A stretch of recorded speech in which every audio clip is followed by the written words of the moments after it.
Let's start in New Jersey with Fred. Welcome to the Line of Fire. Hi, Doctor. Thanks for taking my call. You bet. Okay, but my question is, was Bathsheba Jewish?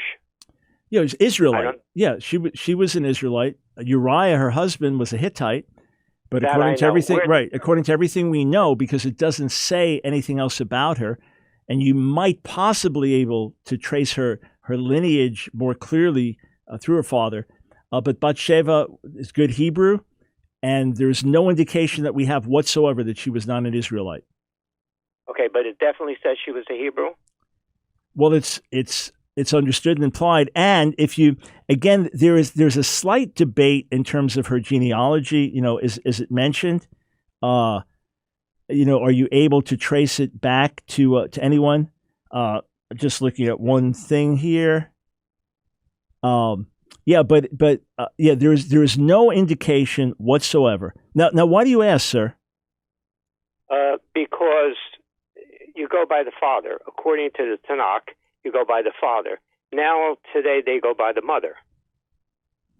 Right. Jewish. I know this. My wife is Jewish, and our two daughters, they made their bat mitzvah because we went to a Reformed temple. Mm-hmm. I'm a Gentile believer in Jesus. My wife is just born Jew. So my daughters are Jewish because there's Jewish blood in them. But I thought, according to the Tanakh, they always went by the father. Like, you could make a good argument that in the Bible they would trace things through the father.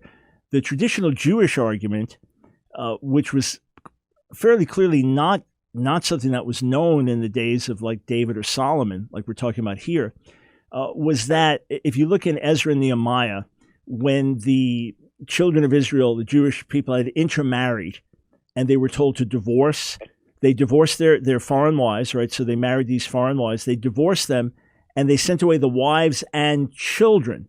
So based on that, later rabbis said that proves that you trace Jewishness through the mother.